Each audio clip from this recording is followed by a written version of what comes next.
evening. Good evening. So excited here to kind of share this with you.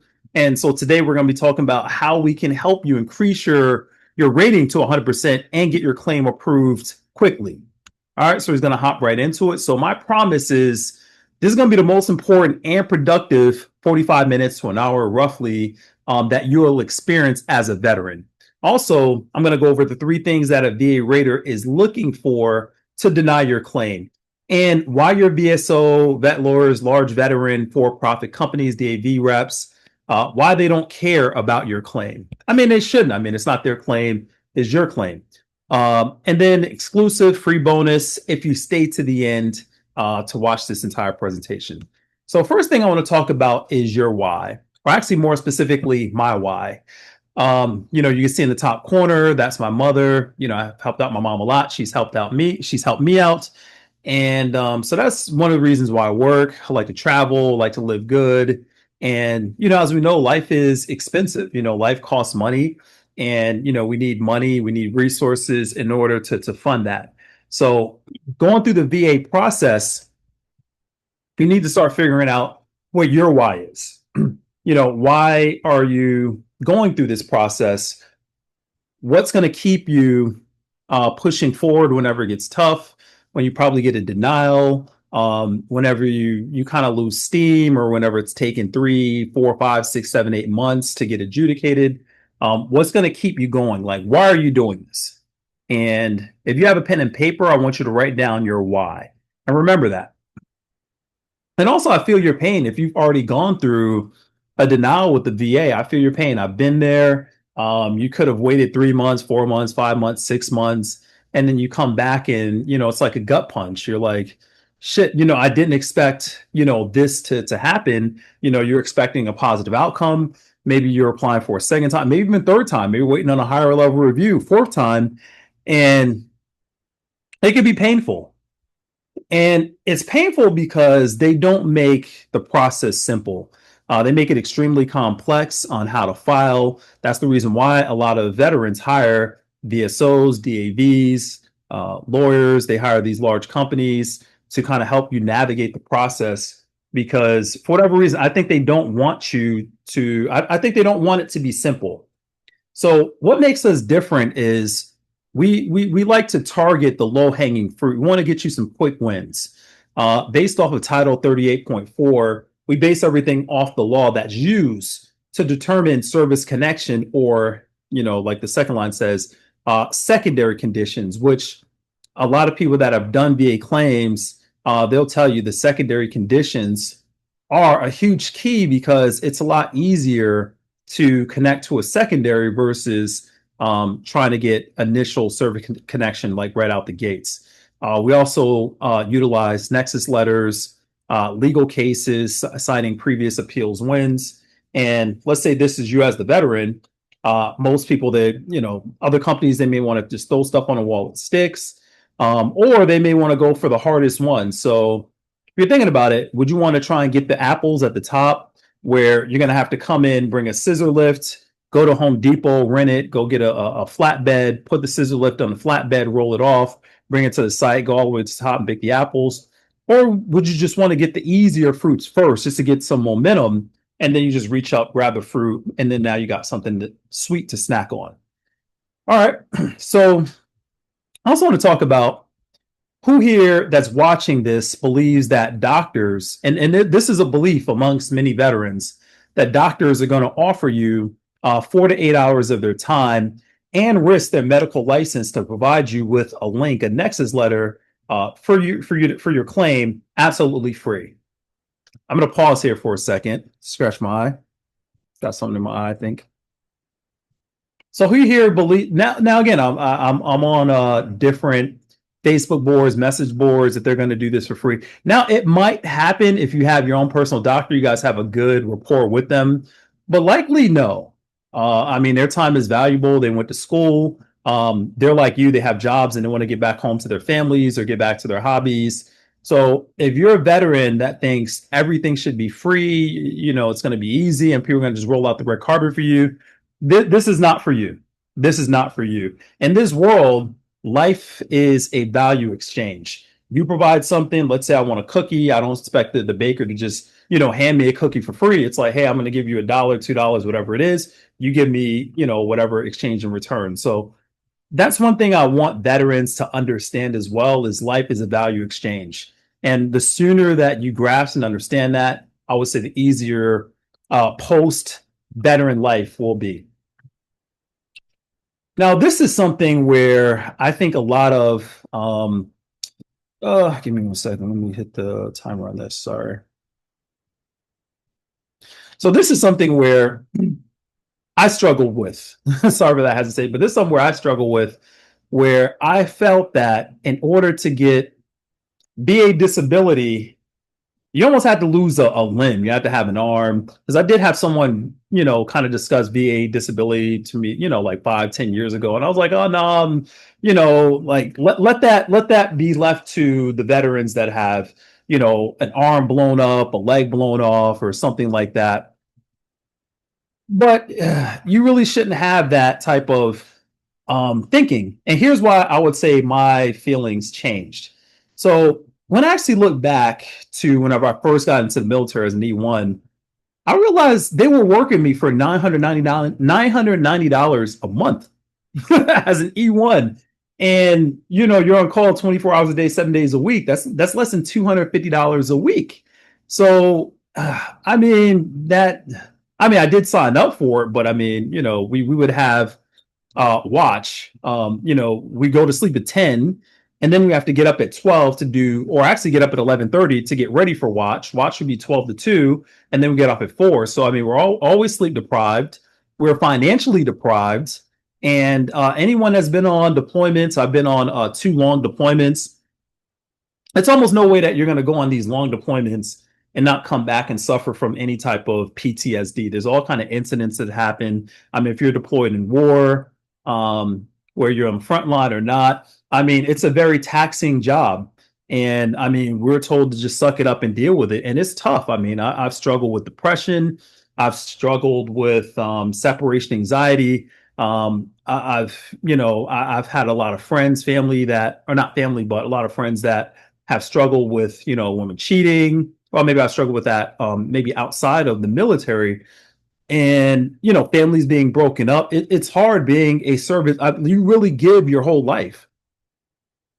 You really do give your whole life over to the military for your 4 years, 8 years, 12 years, or if you retired in 20 years, you give up a lot. So these are my whys where I kind of got over that whole thing of, I don't feel I deserve it because I didn't lose a limb. They've given up even more. They deserve even more than any type of disability can offer. But we've all given up a lot. My knees aren't the same just from walking on steel ship with steel toe boots on for years. I got issues with skin just from shaving. It took me a while to get my nose shaved chits. It was a tough time. It was a tough time. There were some good times, but a lot of it was tough. And, we were ashamed to, go on a sick call. You couldn't just be camping out at sick call. That just wasn't the culture. So you have to get over this mental block of you have to have something so extreme in order to file for VA claims. Like I said, it could be your knees. It could be, you're having head issues, headaches, maybe from like tinnitus. Could be a back issue. Could be struggling with PTSD. There's so many things that you could be struggling with. And a lot of veterans, they go into like, oh yeah, let another veteran get that money. You have no idea, or you probably do have an idea how much money the government wastes on just bullshit. The government wastes so much money, so much money. It's a shame. It's a shame. And here are some of the things that they'll waste money on. They'll send $6 million to, some agency to boost tourism and each $6 million, $400 million, spent on presidential campaigns, whether you're Democrat, Republic. That's crazy. The government should not be funding that. Maybe they are, maybe they aren't. But that's going there. $2.6 million on critical race theory to train students, promote CRT, critical race theory. Hundreds of millions in FEMA to migrants, tens of millions for DI at the Pentagon. 32 million COVID for funding luxury cars, $32 million to buy people in Congress and senators luxury cars. Insane. 28 million for camouflage uniforms that you can see. That's pretty funny.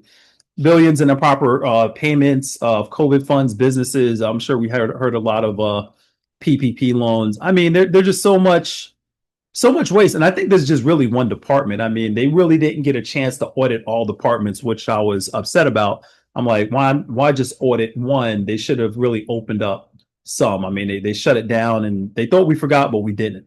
There's so much money that they're wasting. And then we have these politicians that have just gotten insanely rich, really for doing nothing. As I'm recording this, the government right now is shut down. There's people that are in air traffic control. They're not getting paid, but they're having to show up for work. But then you have people like her that are getting paid really to do nothing and then have net worths in the hundreds of millions of dollars. How is that even possible? And she's making $223,000 a year. All right. So would you guys like to know how to avoid my mistake, my $47,000 mistake? All right. Now I'm going to share this with you, but this is only for ethical veterans. I would say promise not to abuse this information by making false claims. And it is illegal to make false claims, to claim something that, you don't have an issue with, or to claim something that for sure is not service, for sure is not service connected. And here's a disclaimer. I'm not an accredited agent. I'm not a VSO or DFV or any other entity recognized by the Department of VA in any way. Presentation is for informational purposes only. I'm just a passionate veteran that is obsessed with telling other veterans how to manage this process that, takes a long time, took me a long time. And here are the numbers. We have almost 16 million veterans. And of those 16 million, of those 16 million, that's 6% of the adult population. And so that's 2.1 million that have a disability rating of 70% or higher. So that's only 12%. So majority of veterans we'd like to call those low value claims, low value ratings under 70%. The average payout for a veteran is $1,500 a month. Well, again, let's go back to Pelosi, worth $120 million. Let's go back to the waste, fraud, and abuse. You can see all that here, wasting. And here's what they give us. They give us $1,500 a month to live on in this economy. I mean, just crazy. And then you add on, our trips to the doctors, our issues with walking, our mental stress. It's a lot. It's a lot. So almost 9 out of 10 veterans. So for every 10 veterans, 9 out of 10 are considered underrated. Like they have other ailments that they could claim. And because the process is so convoluted and complex, they just don't. And they get frustrated and they just throw in the towel. They be like, fuck it. I don't even want to deal with the VA. It's too complicated. That's why we're here. So to answer the question, why aren't veterans receiving VA benefits? The biggest thing is, like I said, the biggest thing is like the mental block. They don't feel that they deserve it. They're like, hey, unless my arm, leg, whatever shit is blown off in combat, then I don't deserve to be treated for my PTSD or be treated for my bad knees that, happened, during, my time in the military, or my bad back, or, have these different issues. And also veterans, they don't know how to navigate the bureaucracy of the VA. And it is a bureaucracy. I mean, it's extremely complicated. I think, me personally, I have no proof of this, but I think it's designed in such a way to wear you down to where you get old and you die and they don't have to worry about you. That seems harsh. That seems cold, but I do believe there is some truth in that, because if they really wanted to help veterans, it would not take this long. It would not be this complicated. They will have someone designated. They could look at your records, look at you, but it's so complicated. I think veterans, they just give up. I believe after you go through a couple of denials, you just don't have the energy. You'd be like, you just like, fuck it, I'm done. I'm done. I'm tired of dealing with the VA. I've heard that a lot. A couple times I've even said that.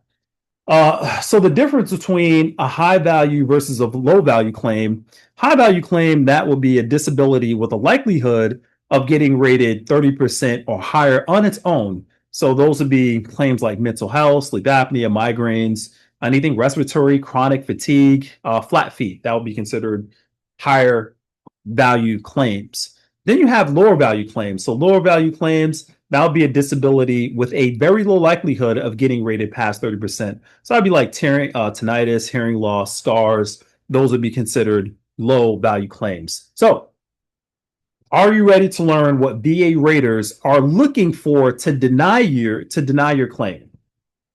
Yes? Say yes in the chat. Okay, good. So this is the secret or not so secret.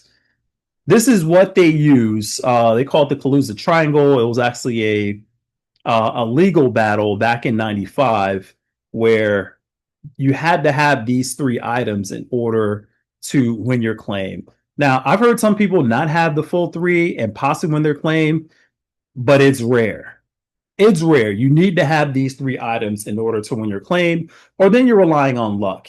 And when you have this type of help, this type of assistance that's available to you, I don't think you want to rely on luck. I think you want to have something more definite whenever you're going for something as important as your disability claim, something that could help you out financially and mentally for the rest of your life.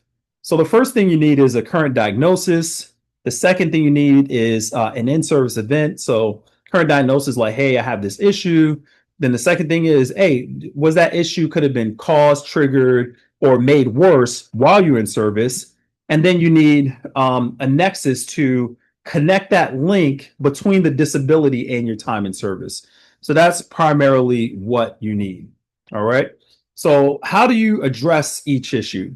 So the best way to address each issue, they call it a fully developed claim. So there's two ways that you can do it. So the first one is a fully developed claim and secondary claims.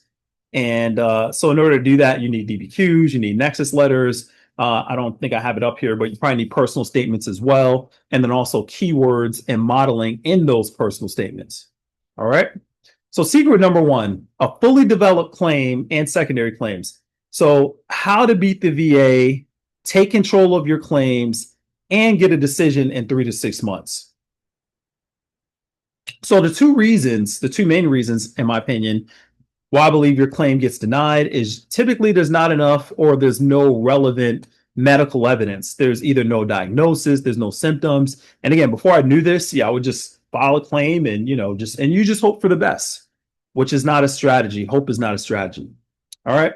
And the rater, they cannot determine the service connection. So if you're leaving it up to the rater to determine the service connection, it's going to be a problem.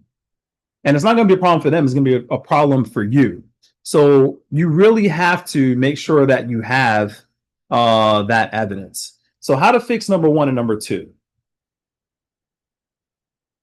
So again, you have the standard claim and then you have the fully developed claim. So again, the standard claim, we didn't really talk about that much. That's just where you kind of, I hired a company, I'll just say their name, Trajector Medical. Terrible. If you're considering them, do not consider them. They're going to waste your time. And other people do this. They just kind of throw a whole bunch of claims up against the wall. They hope that they stick. They don't really focus on getting a diagnosis. They don't focus on buddy letters. They don't focus on personal statements. They don't focus on DBQs. They don't focus on nexus letters. They really just kind of, and sometimes they may win because if you have a lot of evidence in your medical records, then there's a chance that they might win. But really, they don't do anything. They really don't do a lot of legwork. They throw spaghetti up against the wall and they hope it sticks. So this is the standard claim. And this is what most VSOs, DAVs file. And as much as they just throw everything up against the wall, some of it sticks, but a lot of it doesn't. One of the issues is, some of the issues are it takes longer because now you're requiring the VA to do the legwork to go out and get the evidence. And that's going to be the bulk of the time is the VA going out to get the evidence. So it's going to take them longer. Also, the ratings are typically less and not as accurate. All right. And then also now you're out of control. Like you have no control over your claim because you're hoping that they get the evidence. You're hoping that they put it all together. And it's just a mess. I mean, you're just flying by the seat of your pants. It's out of control. So the big difference between, I would say, a standard claim and a fully developed claim is the fully developed claimed, it's more targeted. It's more of a sniper approach. It's not just a scattered approach. Like you have a target and you're getting everything together. We kind of recommend that you don't have a lot of conditions in at a time, because the more conditions that you have, it may take longer. But if you have all the evidence all at one time next to whatever, then yeah, get that in. But typically it is faster if you keep the amount of claims down to, let's say between three and no more than five, as long as you have all the evidence already submitted. The ratings are going to be more accurate because you provided all of the information, and you also stay in control. So again, if it doesn't work out initially and you submitted everything, you have a better chance of getting a positive response on a higher level review. So if it goes to a higher level review because you got denied, you already have all the evidence. You already have the personal statements, the buddy statements, the diagnosis, the nexus letters, the DBQs. You already have everything there. So if you have another rater look at your case, they're more apt, like, oh, why did they miss this? So now you actually have something to go off of. So the three main types of disabilities, you have primary, secondary, and then you have presumptive. All right, so primary disabilities, that's the main focus of BSOs and DABs, where they're kind of getting it 100% out of your medical records. It's either caused or made worse by your active duty military service, and must be able to prove the nexus, which is going to be harder, a primary disability. A secondary disabilities, like what we talked about, is it is more overlooked, but it's easier to win. It's caused or made worse by something that is already service connected. So a disability rating could be rated at 0%. Let's say, for example, you have tinnitus, but let's say you do migraine secondary to tinnitus. It's probably going to be easier to win that migraine's case, because now they're not having to go back all the way through your service records. You're already approved for tinnitus, hypothetical. So now they can say, hey, it makes sense that he is suffering from migraines because of the ringing in the ears. All right. So secondary claims, again, how to connect secondary disabilities. Almost anything in the human body can be connected to something else. So example, PTSD and sleep apnea, secondary to tinnitus. I mean, we can go on and on and on.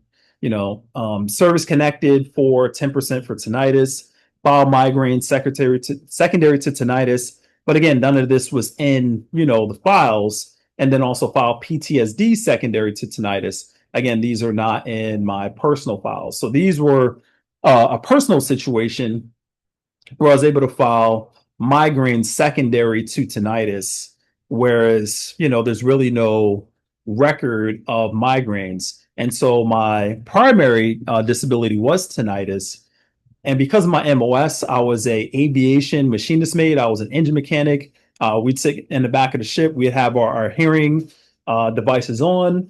And even with sometimes double hearing, those engines will be so loud, and they'd have to run and test them all day and all night. And I mean, just thinking back to how loud those engines were, I mean, they were going Mach 2, Mach 3. All the hearing protection in the world is not going to protect you against that type of loud noise, that type of loud noise exposure. So yeah, if you do have an MOS that was, I would say, like a noise exposure type of MOS, yeah, should be something that is easier to win. Not easy, but easier to win. All right. The crucial evidence I submitted in order to win that. I submitted a personal statement that's form 21-10210. Filed the migraine secondary to tinnitus because I didn't have the service records. And also filed PTSD secondary to tinnitus because I didn't have those service records as well. Here's an example of my PTSD personal statement. And again, whenever we do these personal statements for you, there's certain things that we're going to be including because they want to make sure that it's all in there. So here, I'll read it out. If it's PTSD, you have to have a stressor event. So that's going to be in there.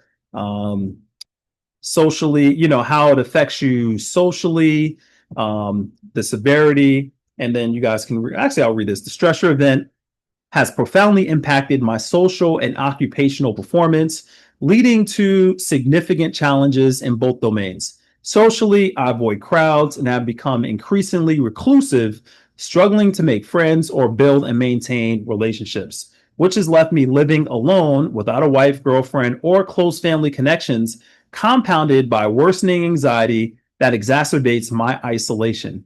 Occupationally, I have not held a regular job since 2017. I really haven't had a job in that long. Finding the corporate environment incompatible with my needs and instead prefer solitary gig work or odd jobs. I remodel kitchens and actually prefer that because I just do not like working around people. I just can't do it. The loss of my wife, who previously managed client interactions and customer service, has made dealing with clients particularly difficult, further limiting my ability to earn a consistent income and engage effectively in a professional setting. So these are my personal situations of how PTSD has kind of affected my life. And then, I hit on the bullet points of how the severity, how it's affecting me, and the stressor events. Okay. So something else that you could use is PubMed, pubmed.gov. That will give you, I would say, secondary information as far as how to tie the medical research to your case. All right, so personal statement structure. Let me see, list the names. So personal statement structure, again, I think every claim that you submit should have a personal statement, and you want to use VA form 21-4138. Technically, you write it on a piece of paper and submit it, but if the VA has a form, you want to make it so easy for them. You want to have it gift wrapped to them on a silver platter, so they really not have to do any legwork. The rater can open it up, look, okay, this makes sense. Does it have ABC? Approved. You wanted to make it as simple, easy as possible. Okay, presumptive. Okay, we already talked about, no, we didn't talk about this. So presumptive disabilities. So what are presumptive disabilities? So VA presumes these to be service connected, even if there's no specific nexus for the connection. I actually have a couple presumptive disabilities. So if you served at X location during the qualifying period and develop Y condition as a result, X plus Y equals automatic service connection. So in my case, I don't know if I have it in the slides. I have two cases that were part of the PACT Act, and I think I got like 10% from each of those. It was rhinitis and sinusitis. I've always kind of suffered, I would say always, I would say the last like 10, 15 years, suffered, with some breathing, nasal issues, etc. And we're exposed to certain things. And here are some of the presumptive VA claims. The biggest one, obviously, prisoner of war, two chronic debilitating diseases, tropical diseases, Agent Orange exposure, asbestos exposure, radiation exposure, mustard gas, or Lewisite exposure, Camp Lejeune. Everyone's kind of heard about the Camp Lejeune water contamination issue, Gulf War syndrome, and burn pits and particulate matter exposure. So the last 2, 9, and 10, I was exposed to that, the Gulf War syndrome and burn pits. All right, so that was a situation where I really didn't need a nexus letter. I think I just had a personal statement, got approved on that. So let me go back. So secret number 2, fully developed claims and secondary claims, how to beat the VA, how to take control of your claim and get a decision in 3 to 6 months. Second is DBQs. So DBQs and nexus letters are big. Every time that you go to a CFP exam, they're filling out a DBQ. And a nexus letter, it's pretty much a personal doctor's medical opinion on how to get you service connected. And this is how to legally and ethically get 100% VA rating and roughly over $4,000 a month tax-free for the rest of your life. These are, number 2 is huge. This is where a lot of veterans kind of struggle because they think they're thinking free. I don't want to do anything. Now, you might be able to get your own personal doctor to fill out a nexus letter or DBQ. A lot of times they don't know the structure of it. So we could help you create the letters and then get your personal doctor to sign. So there's a chance where you can get it for free. But in my experience, a lot of doctors, they don't want to They don't want to get involved with the VA. They're like, oh, we don't know about it. We don't want to get involved. So typically you have to go to companies that specialize in this. So what is the Nexus letter? Nexus letter is an evidence-based document prepared by a private medical professional that helps to establish a link or a connection, which is the nexus, between the veteran, current disability, and their active duty service. So this is critical if you weren't diagnosed in service, if you didn't go to sick call, and you've been out of the military for more than 12 months. Do you need a nexus letter? If your disability was not diagnosed during service, or if there are no documented symptoms in your military records, you probably need a nexus letter. Why? Because you don't have medical evidence that the disability existed during service. So no connection, no service, no approval. If you're attempting to service connect a previously denied VA claim or trying to file for a secondary service connection, a nexus letter is highly recommended. Why? Because you need a powerful argument to overcome a previously VA claim denial. That way it's going to tip the scales in your argument. And here's a bonus. Secondary service connection requires medical nexus evidence that your new disability is proximately due to or aggravated by a current service connection disability. For example, sleep apnea, secondary to PTSD, right? So here are the five key elements to a nexus letter. So the best nexus letters, they're short, typically a page and a half, evidence-based. The doctor should review the veteran's entire C-file and explain any records reviewed. The doctor should cite applicable medical research. Again, we gave you the site and how they can do that. And BVA case law decisions to back up their assertions. Those are the best ones. And then at a minimum, the doctor must express their nexus opinion for service connection with at least as likely as not. That's the key, as least as likely as not, if warranted based upon the medical evidence, medical research, and or case law. So in this case, 50-50, the tie goes to the veteran. The letter must be signed and dated, list the doctor's medical credentials, and include their contact information. So here are the 5 statements of likelihood. So when asked to give an opinion as to whether a condition is related to a specific incident during military service, the opinion must be expressed as follows. 100% is due to. So that's 100% sure. Or 2, more than likely than not, greater than 50%. At least as likely as not, equal to 50%. Less likely than not, less than 50%. And is due not to. Okay, so the last 2, that means your doctor is pretty much saying that your current disability is not connected to, is not service connected. So you want the first 3 ideally. It's going to be hard to get them to write the first one, but the 2 and 3, most will be able to do that if you have a reasonable case. So this is an example of a tinnitus letter. Well, this wasn't my doctor. This is one I think we found online, and this kind of goes over what was in there. We'll read it. To whom it may concern, I'm Dr. Blank, a licensed medical doctor specialized in ear, nose, and throat. So you want to go to an ENT for that situation. I'm board certified to practice my specialty. My credentials are included. I've been asked to write a statement in support of the aforementioned veteran's claim. I've personally reviewed so-and-so's medical history. I've also reviewed and have noted the circumstances and events of his military service, which include his primary Marine Corps MOS, which is infantry, and training with associated weaponry while in military service. Mr. Blank has been a patient under my care since April 15, 2025. So out of text, if this is something where you can kind of write for your personal doctor and he just signed it. So back into text. His diagnosis of H93-13 bilateral tinnitus and H90-3 sensorineural bilateral hearing loss. These diagnoses have led to hypercaustic, I can't even read that, anxiety and insomnia. I'm familiar with his history and have examined Mr. Blank while he has been in my care and will continue to do so. Mr. Blank has no other known risks that may have precipitated his current condition. So after a review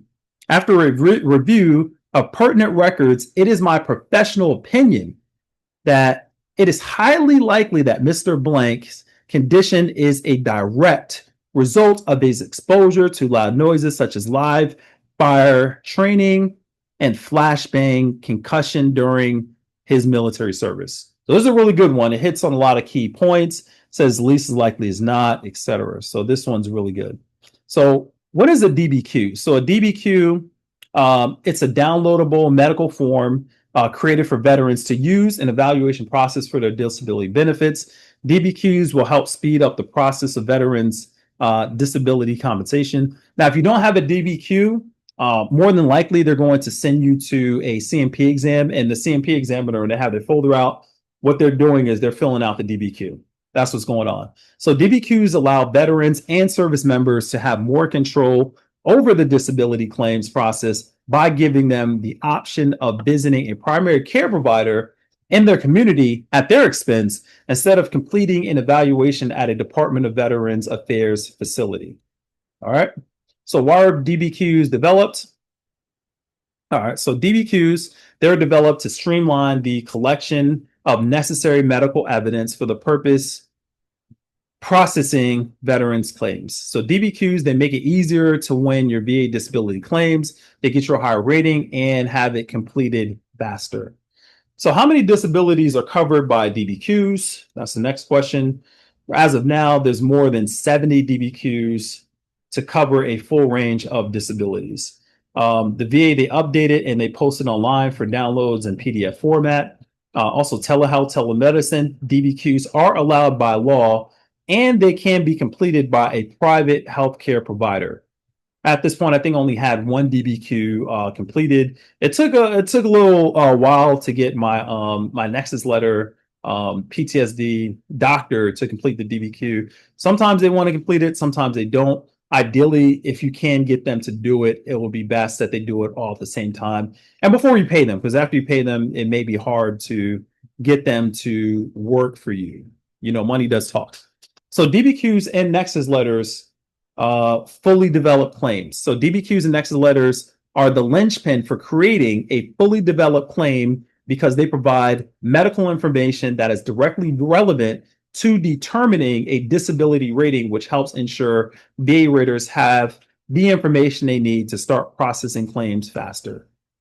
So this is an example of a PTSD DBQ. All right, we'll go back. You guys want to take a look. So secret number 3, keywording and modeling, how to structure your personal statements and buddy letters in the exact way the VA raters want them, so you can win your VA claim and get a higher rating regardless of previous denials. So this is Kiyosaki, Robert Kiyosaki. I don't know if you guys heard of him, but he's like a huge business guy. He's been around for like 40, 50 years. I don't know. But he always talks about franchises are a way for aspiring entrepreneurs to access proven systems or best practices, and they reduce the learning curve compared to starting a business from scratch. And I totally agree with that. I purchased franchise before to have that type of structure. Why start from scratch if someone has already created the formula? That's the way I look at it. All right, so here's the crucial documents. You need VA Form 21-4138. That's a statement in support of a claim, personal statement, updated by the VA and posted online in PDF format. And you could use buddy letters for every disability you're claiming. We recommend that. So let's talk about personal statement structures. So this is another part of the fully developed claim. So the best VA statements in support of a claim include the following 4 sections with specific examples tailored to you. So list the exact name of the disability you're claiming in the first section of the VA form 21-10-210. Explain the proximate time frame your disability began, along with why it should be service connected or increased. List the current symptoms of your disability in terms of the frequency, severity, and the duration over time, and also explain how the disability negatively impacts your work life and social functioning. So you want this is the structure whenever you're writing your personal claim, and we actually do that for you whenever you work with us. So this was this is actually my personal claim for this is my PTSD personal claim, or it might have been migraines, I can't remember. So I got denied for migraines. So this is a reconsideration. So for my migraines, headaches, previously denied. also argued as secondary to tinnitus, to rhinitis, insomnia. So, man, we're really going after them because I'm actually tying it to like a secondary claim for it.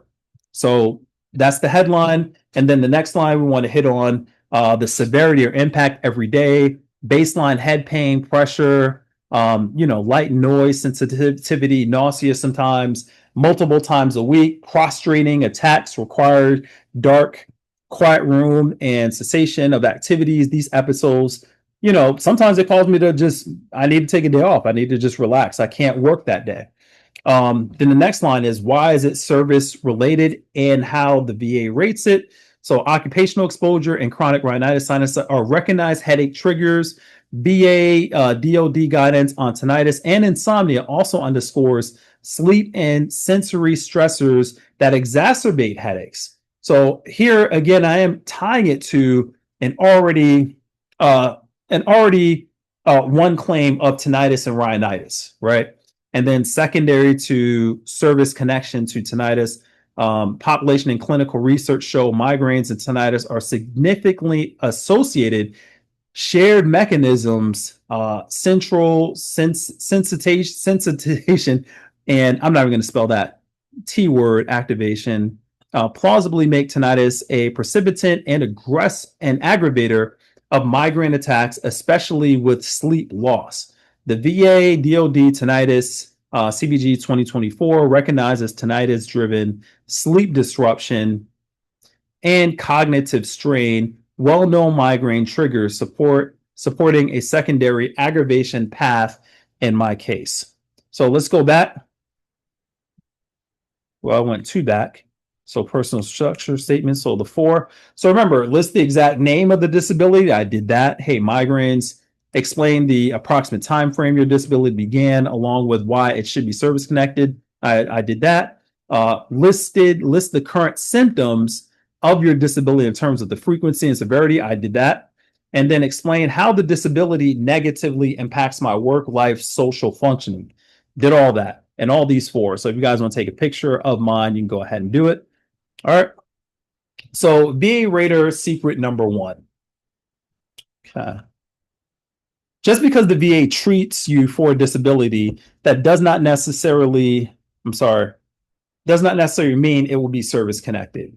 So secret number 2, if you do not have proof of a medical diagnosis or treatment for a disability while on active duty, unless it falls under a presumptive, going for direct service connection is probably not the best route.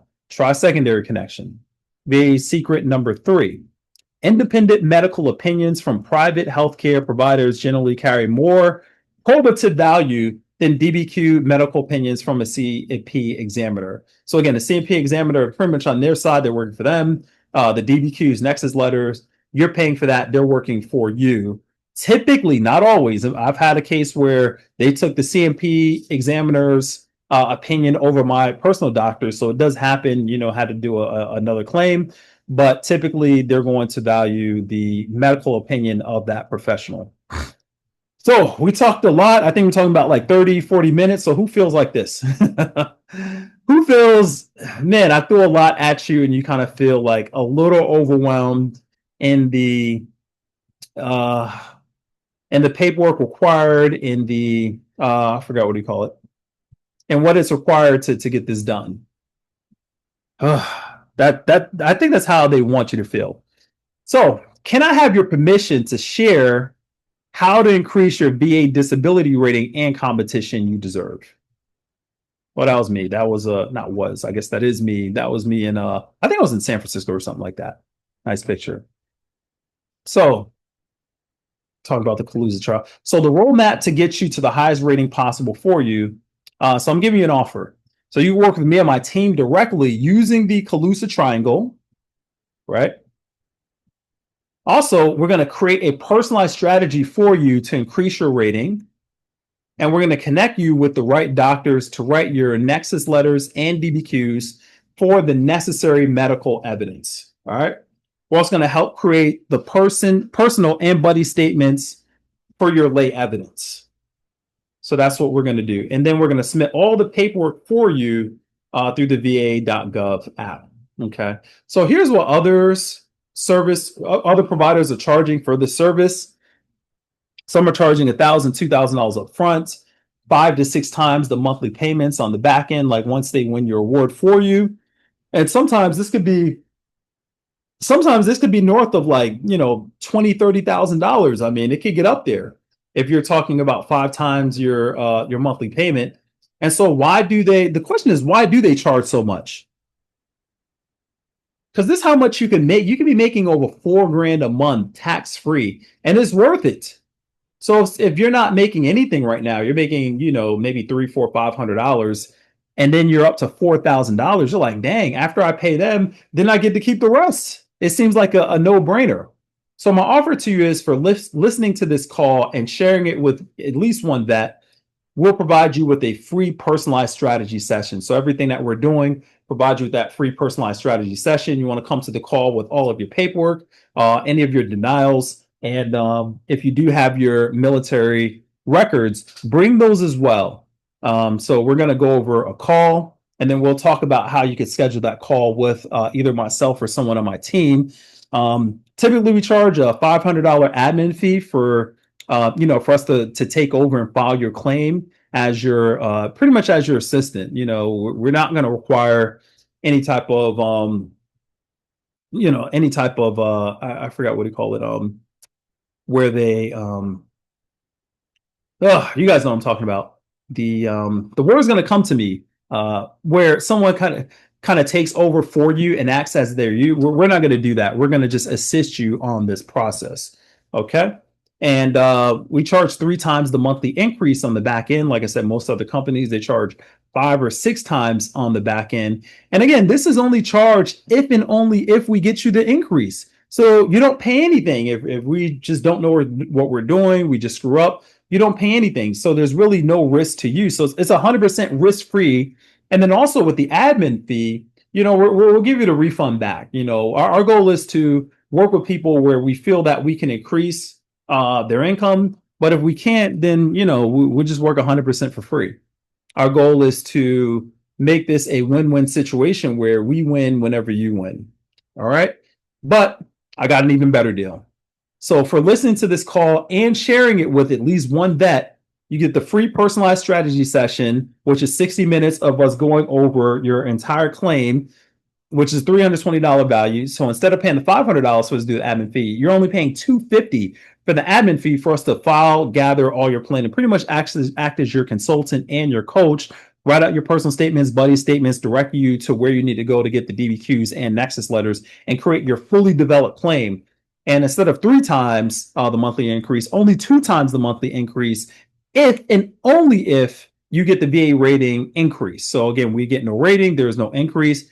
And again, that's paid one time with money that you don't currently have from here. So, and others have paid over 15, 20, 30K in order to get this done. So you want to take a picture of this? It's an amazing offer. We want to be able to help as many veterans as we can. All right. And here's even better plan. Even if you're broke, like Jason, I'll have $250, but man, I really need to get this done. I need help. So we'll even break it into either 2 payments of $130 or 4 payments of $75, right? So we'll work with you. We're here to help you. Not here to take your last. We're here to help you get you rated, because we understand like how life-changing that is. So here's a real life example of the cost. Let's pretend you're currently at 50% now, and you get $1,000. You get $1,000 a month, right? And we help you to get to 90%, and now you're starting to get to $2,000 a month tax-free for the rest of your life. So the payments will now be, the total will be $1,000 times 2 payments, payable one time, the back pay, which is $2,000. So after that, then it's all yours. You just keep it. And again, really, you're just out of nothing, just maybe the admin fee up front for us to follow the work. We're really working for below minimum wage because we really want to help you guys win. So this is really the biggest no-brainer in history of Earth. I mean, there's no risk. Even if you don't have the 250, we'll even break that down into even smaller bite-sized payments. So the value of my offer to you, again, we're going to offer you for free. There's no obligation. Let us look at your paperwork. We're going to offer you a free personalized strategy. If you want to take that strategy and go work with someone else, No harm, no foul. But if you do want to work with us, and if you qualify, I will personally handle your case to get you to 100% or as far up as you can possibly go. And I'm only going to be taking on 4 clients per week. So, you really want to hop on this. Like, the reason why I don't want to take on any more clients than that is because I really want to have the hands-on, because I'm going to be on you. I'm going to be on you. I'm going to be working with you. So that's the benefit of working with me, smaller company versus some of these larger ones. You're going to be hearing from me every week. You're going to have homework to do. And then I'm going to be following up with you and checking on you if you did your homework, because, we're in this together. I want you and we want you to win this claim. You paid a $250 admin fee for us to file the claim, take care of all the paperwork, do all the upfront legwork, and create the plan, write out the personal and buddy statements for you. And again, you'll have my number, and then we will follow up with you or call back, or I'll call back within 24 hours. If you text, call, usually texts are going to get a faster response. And one thing I've noticed about working in this area, just dealing with this area, the people that are doing VA claims, or their customer service is shit. Their customer service is terrible. I mean, they take forever to call back. If they ever do, I don't know. I guess they're just too busy. The how they're probably taking on 2 clients. It's too many clients. That's the reason why I only really want 4 clients per week. I don't want any more than that. I do have other veterans that are at 100% that are working with me to help get these clients through, and they're only going to take on 4 per week. So we have limited numbers that we can help. And again, you just pay 2 times the monthly increase if and only if you get the VA rating increase, and you just pay one time with money that you don't currently have. So it's not asking you to come out of your current budget. And it's 100% risk free to you. If we can't get any increase at all on like 2 attempts, we'll give you the money back that you paid to file. So yeah, it's unfortunate, but we're going to be working 20 times harder than you could work on this. All right. So again, what you get today, you get the free personalized strategy session, the 60-minute call. Before that call, just make sure you have your denial letters texted to me. Make sure you have your list of ailments. If you do have your military records, we're going to need that. The $250 admin fee for us to file. That's if you qualify. For us to create the plan and write out the personal buddy statements and all that for you. Or like I said, we could break it down into a few payments. Take down my number, 770-450-0869. So that's going to be the best number to reach me at. Just text me, hey, Jason, ready to get started. And I'll probably text you like, hey, do you have your records? And, we'll get on a call. And you guys are my shipmates. I love my veterans. Always, I recently have connected with a lot of my old shipmates. I kind of recommend that you guys do the same, just kind of seeing like where they're at. And, we just catch up and talk about old times. And, we did have some great times, but we also have to remember, some of our shipmates are going through a lot mentally, maybe going through a lot physically. And we want to get them the help that they deserve and that they need. So reach out to them and just let them know that you're there for them. And again, if you guys want to talk, just anything, you guys are struggling with some stuff, you have my number, give me a call. I'd love to work with you. I'd love to get you to the rating that you deserve and help you navigate this difficult, bureaucratic process. And again, I look forward to working with you. Call or text me at 770-450-0869. All right. Oh, and here's another bonus, one more bonus for signing up for the next, I would say 4 people that we get signed up just this week. You're going to get access to my business partners private Facebook group with over 40,000 members sharing best practices, best ideas. Also, they have pretty much any type of situation, it's archived in there. So, it's a lot of information in there.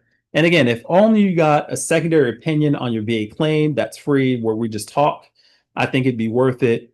$250 just for us to take care of the legwork, kind of stand you, just kind of have a buddy that's working with you on this. Very complicated. And 3, we only receive any real money if and only if we can get you an increase on your VA claim with money